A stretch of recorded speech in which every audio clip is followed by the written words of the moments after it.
Hello student, स्वागत है रचना smart study में। आज की वीडियो में हम देखेंगे सीटेट दिसंबर 2019 में आए हुए चाइल्ड डेवलपमेंट एंड पेडागोजी के क्वेश्चन। तो आइए देखते हैं। क्वेश्चन 1 जूम कर लेंगे ताकि क्लियर दिखे। निम्नलिखित कथनों में से कौन सा बुद्धि के बारे में सही है? ऑप्शन 1, बुद्धि को मानकीकृत परीक्षणों के प्रयोग से सटीक रूप से मापा और एवं निर्धारित किया जा सकता है। ऐसा संभव नहीं है कि मानकीकृत परीक्षणों के द्वारा उसको सटीक रूप से मापा और निर्धारित किया जा सके। नेक्स्ट ऑप्शन है, बुद्धि एक एकात्मक कारक तथा एकाकी विशेषक है। बुद्धि एकात्मक कारक नहीं है, ना ही वह एकाकी विशेषक है, वो अनेक संदर्भों में है। ऑप्शन 3, बुद्धि बहुआयामी है तथा जटिल योग्यताओं का एक समूह है। जटिल इसलिए क्योंकि एक पैमाने पर नहीं मापा जा सकता, इसको निर्धारित नहीं किया जा सकता। बहुआयामी इसलिए क्योंकि ये अनेक संदर्भों में अपनी बुद्धि दिखाता है, किसी एक परिप्रेक्ष्य में इसको निर्धारित नहीं किया जा सकता। तो बुद्धि का सही परिभाषा है, बुद्धि बहुआयामी है तथा जटिल योग्यताओं का एक समूह है। नेक्स्ट क्वेश्चन, रूही हमेशा समस्या के एकाधिक समाधानों के बारे में सोचती है। इनमें से काफ़ी समाधान मौलिक होते हैं। रूही किन गुणों का प्रदर्शन कर रही है? ऑप्शन है, अविचारिक विचारक नहीं, अनम्य विचारक नहीं, आत्म केंद्रित विचारक नहीं, क्योंकि वो एक समस्या के बारे में एक से अधिक समाधान सोच रही है।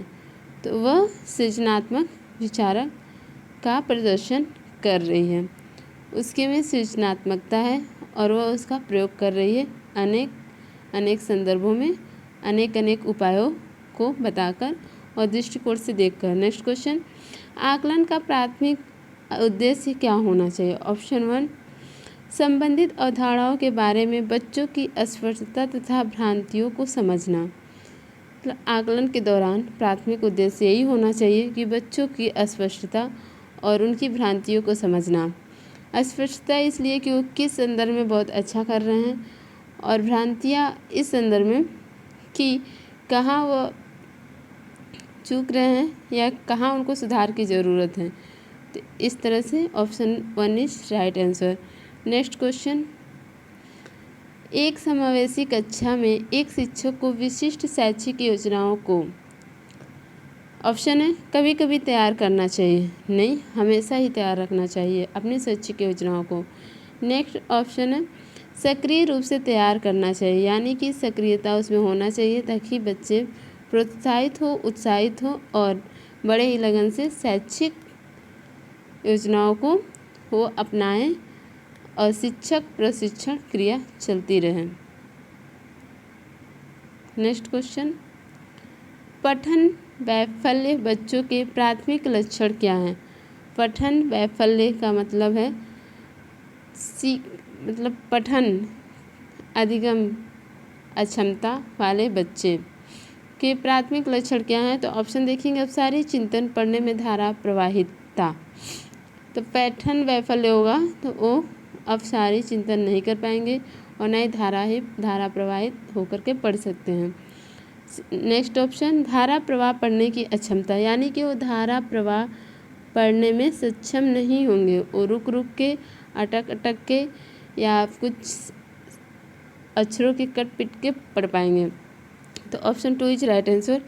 नेक्स्ट क्वेश्चन, शिक्षक का अधिकार अधिनियम 2009 में उल्लेख की गई समावेशी शिक्षा की अवधारणा निम्नलिखित में से किस पर आधारित है? ऑप्शन देखेंगे, 1, अशक्त बच्चों के प्रति एक सहानुभूत अभिवृत्ति, नहीं, उनके साथ सहानुभूति नहीं अपनाना है, उनको सहयोग करना है। नेक्स्ट ऑप्शन, अधिकार आधारित मानवतावादी परिप्रेक्ष्य, यानी कि खुद को, अपने को उनके समझ समझते हुए उनके साथ मानवतावादी का व्यवहार करना है। तो option 2 is right answer. Next question, शिक्षण अधिगम प्रक्रिया में वंचित समूह से संबंधित विद्यार्थियों के द्वारा सहभागिता कम होने की स्थिति में एक शिक्षक को क्या करना चाहिए। अगर कोई वंचित समूह का विद्यार्थी है और उसका सहभागिता इस किसी भी स्थिति में कम है तो शिक्षक क्या करेगा। ऑप्शन देखेंगे। इस स्थिति को जैसी है स्वीकार लेना चाहिए। बिल्कुल नहीं, क्योंकि हर स्टूडेंट समान है और वो अपनी विशिष्ट योग्यताओं क्षमताओं के साथ आता है, तो उसको अपनाना चाहिए, उसको भी शिक्षा ग्रहण और उसमें सुधार लाना चाहिए। ऑप्शन 2, इन विद्यार्थियों से अपनी अपेक्षाओं को कम करना चाहिए। बिल्कुल नहीं, सारे बच्चे समान हैं तो उनसे अपेक्षाएं क्यों कम रखेंगे, उनको भी उतना ही ध्यान देंगे जैसे अतिरिक्त बच्चों को देंगे। ऑप्शन 3, अपनी शिक्षण पद्धति पर विचार करना चाहिए तथा बच्चों की सहभागिता में सुधार करने के लिए नए तरीके ढूंढने चाहिए। Option 3 is right answer. Next question छात्र केंद्रित शिक्षा शास्त्र की क्या विशेषता है। छात्र केंद्रित यानी कि छात्र जैसे सीखे वैसे सिखाना चाहिए, वैसे पढ़ाना चाहिए। ऑप्शन देखेंगे। बच्चों के अनुभवों को प्रमुखता देना, यानी कि बच्चों को शामिल करते हुए वो कितना जानते हैं, कितना और उनको सहयोग की ज़रूरत है, उनको बताने की ज़रूरत है और उनको आगे बढ़ाने की ज़रूरत है। Option 1 is right answer. Next question, संवेग एवं संज्ञान एक दूसरे से डैश हैं। ऑप्शन देखेंगे। स्वतंत्र, संवेग और संज्ञान एक दूसरे से स्वतंत्र नहीं है, एक दूसरे से जुड़े हुए हैं। ऑप्शन 2 सन्निहित है। संवेग और संज्ञान एक दूसरे के सन्निहित हैं, जहाँ एक है वहाँ दूसरा प्रतिक्रिया करेगा ही। ये दोनों एक दूसरे में मिले हुए हैं। संज्ञान मतलब हुआ ज्ञान, समझ, और उसके तत्पर होगा संवेग। तो option 2 is right answer. Next question, संरचनावादी ढांचे में अधिगम प्राथमिक रूप से, ऑप्शन देखेंगे, प्रबलन पर केंद्रित है, नहीं, अनुबंधन द्वारा अर्जित है, ऑप्शन 3 इज राइट आंसर, अवबोधन की प्रक्रिया पर केंद्रित है। एक बार और देखेंगे, संरचनावादी ढांचे में अधिगम प्राथमिक रूप से अवबोधन की प्रक्रिया पर केंद्रित है, मतलब अपने ज्ञान और उसके ज्ञान के समतुल्य है। तो option 3 is right answer. Next question, विद्यार्थियों को अस्पष्ट उदाहरण एवं गैर उदाहरण देने के क्या परिणाम हैं। ऑप्शन देखेंगे। यह विद्यार्थियों के दिमाग में भ्रांति उत्पन्न करता है, नहीं, उनको अलग अलग करके समझ पैदा करता है। ऑप्शन 2, यह अवधारणाओं की समझ में अभाव पैदा करता है। ऐसा भी नहीं है, क्योंकि गैर और अस्पष्ट उदाहरण देंगे तो उनमें समझ बढ़ेगी, ना कि अभाव पैदा होगा। ऑप्शन 3, यह अवधारणात्मक समझ के बजाय कार्यविधिक प्रक्रियात्मक ज्ञान पर ध्यान केंद्रित करता है। जब आप विद्यार्थी को स्पष्ट उदाहरण और गैर उदाहरण दे रहे हैं तो उनमें प्रक्रियात्मक ज्ञान पर ध्यान केंद्रित करने की आवश्यकता ही नहीं है। Option 4 is right answer. अवधारणात्मक परिवर्तनों को प्रोत्साहित करने के लिए यह एक प्रभावी तरीका है। नेक्स्ट क्वेश्चन, बच्चों को अधिगम गतिविधियों में भागीदारी करने के लिए लगातार पुरस्कार देना और दंड का प्रावधान करने से क्या प्रभाव पड़ता है। यानी कि पुरस्कार और दंड का प्रयोग करने से क्या प्रभाव पड़ता है। ऑप्शन देखेंगे। आंतरिक अभिप्रेरणा बढ़ती है। ज़रूरी नहीं है कि पुरस्कार या दंड देने पर उनमें आंतरिक अभिप्रेरणा बढ़े। कुछ हद तक बच्चे ये सोचेंगे हमें पुरस्कार मिला, फिर वो शिथिल हो जाएंगे, और जहाँ दंड मिला वो कहेंगे हम कुछ कर ही नहीं सकते, तो करने की ज़रूरत नहीं है। तो उनमें दोनों ही तरह से नहीं हो पाएंगे। नेक्स्ट ऑप्शन है, यह बच्चों को प्रदर्शन आधारित लक्ष्यों के बजाय निपुणता पर ध्यान देने के लिए प्रोत्साहित करेगा, बहुत ही कम करेगा। नेक्स्ट ऑप्शन, अधिगम में बच्चों की स्वाभाविक अभिरुचि तथा जिज्ञासा कम होती है। अद्वितीय प्रतिक्रिया तभी होती है जब लगातार उन्हें पुरस्कार या दंड दिया जाए। उनमें स्वाभाविक रूप से अभिरुचि और जिज्ञासा कम होती जाएगी। Option 3 is right answer. Next question, संरचनावादी सिद्धांतों के अनुसार अधिगम के बारे में निम्नलिखित कथनों में से कौन सा सही है? ऑप्शन देखेंगे, अधिगम यंत्रवत याद करने की प्रक्रिया है। नहीं, अधिगम याद करने की नहीं, सीखने की प्रक्रिया है।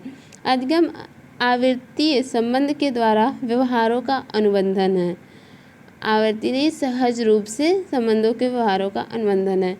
नेक्स्ट ऑप्शन, अधिगम सक्रिय विनियोजन के द्वारा ज्ञान की संरचना की प्रक्रिया है, यानी कि तत्परता, जिज्ञासा, उत्सुकता अधिगम सक्रिय विनियोजन के द्वारा ज्ञान की संरचना की प्रक्रिया। Option 3 is right answer.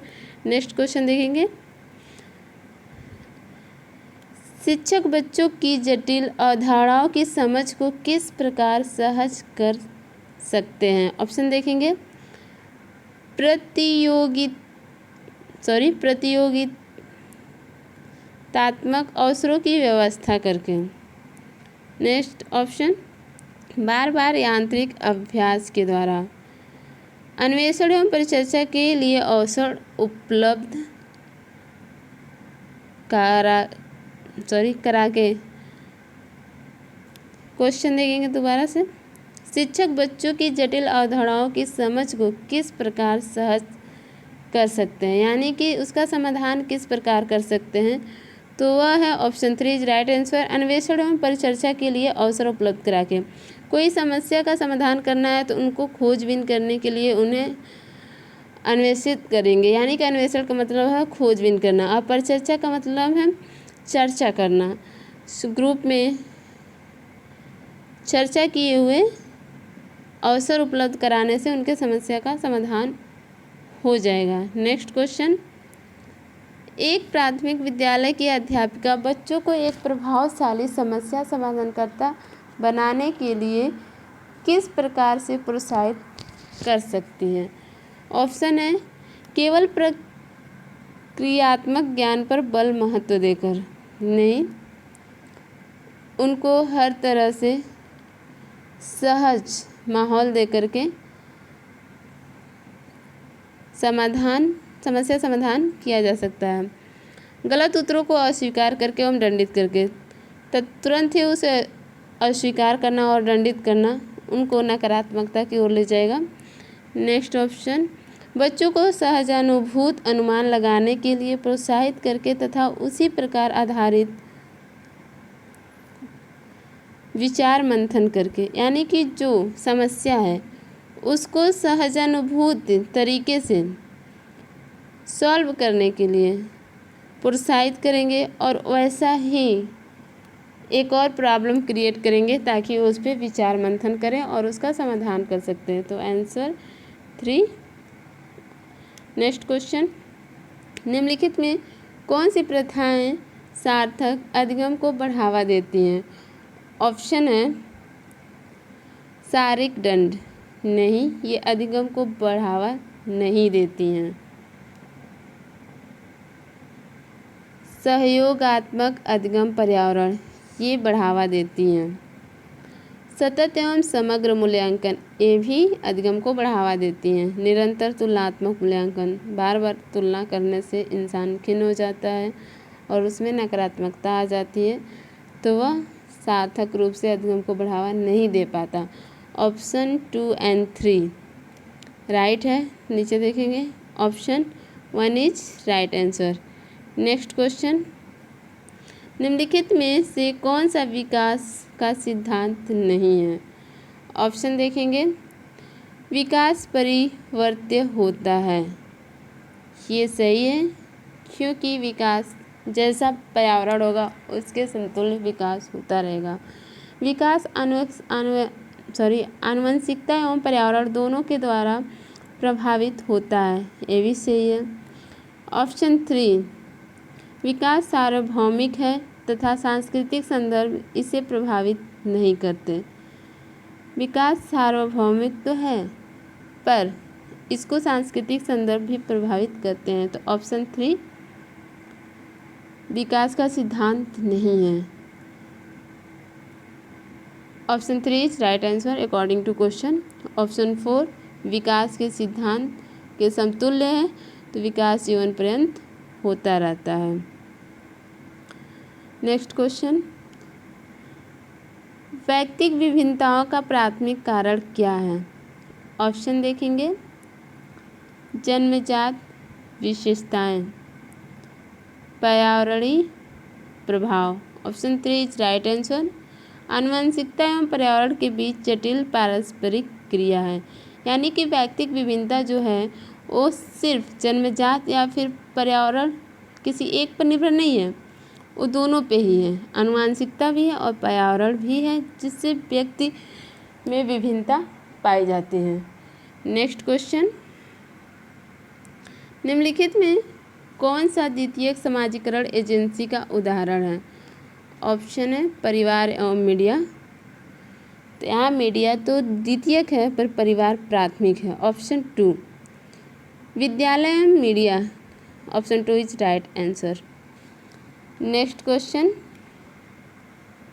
निम्नलिखित अवधि में से किस में शारीरिक वृद्धि एवं विकास तीव्र गति से घटित होता है? ऑप्शन देखेंगे, प्रारंभिक बाल्यावस्था एवं मध्य बाल्यावस्था, नहीं, मध्य बाल्यावस्था एवं किशोरावस्था, नहीं, इसमें किशोरावस्था मंद हो जाती है, बाल्यावस्था में भी मंद गति से चलती है, किशोरावस्था में वयस्क अवस्था में रुक जाती है और किशोरावस्था में भी मैक्सिमम तक रुक जाती है। Option 4 is right answer. शैशवावस्था में प्रारंभिक बाल्यावस्था में शारीरिक वृद्धि एवं विकास तीव्र गति से होती है। नेक्स्ट क्वेश्चन, निम्नलिखित में कौन सी लॉरेंस कोलबर्ग के द्वारा प्रस्तावित नैतिक विकास की एक अवस्था है? ऑप्शन 1 इज राइट आंसर, सामाजिक अनुबंध अभिविन्यास। कोलबर्ग के द्वारा नैतिक विकास एक अवस्था है, जहाँ नैतिकता है वहाँ पे सामाजिकता होगी ही।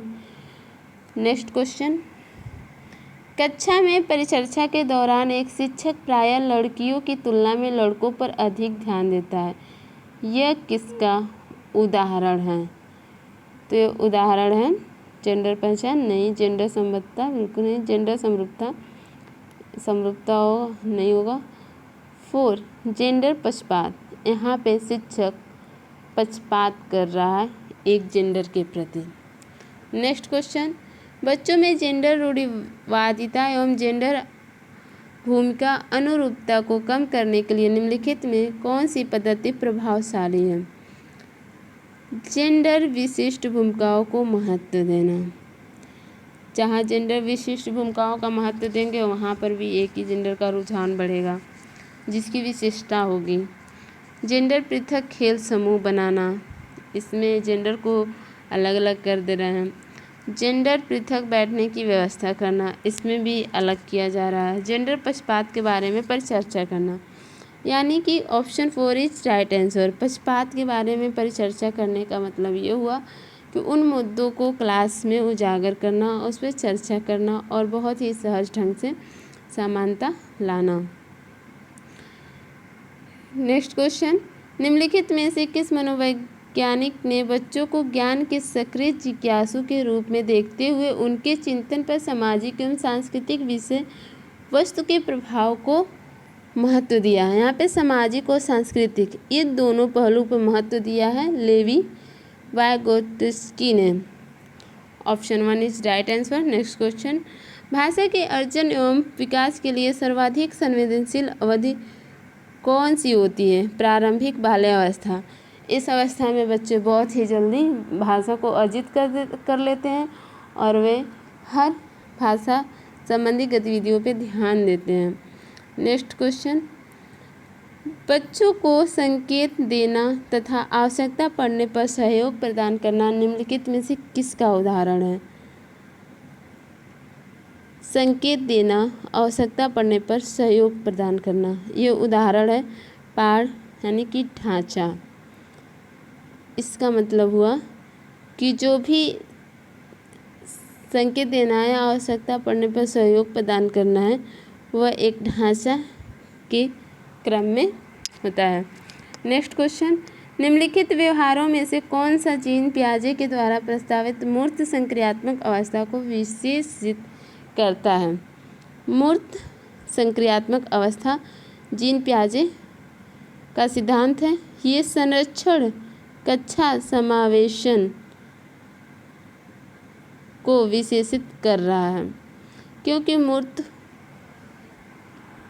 अवस्था वहाँ है जहाँ पे संरक्षण की आवश्यकता है और साथ में समावेशन की अधिक अवस्था है। नेक्स्ट क्वेश्चन, बच्चों के संज्ञानात्मक विकास के संदर्भ में निम्नलिखित में से कौन सी पियाजे की संरचना है?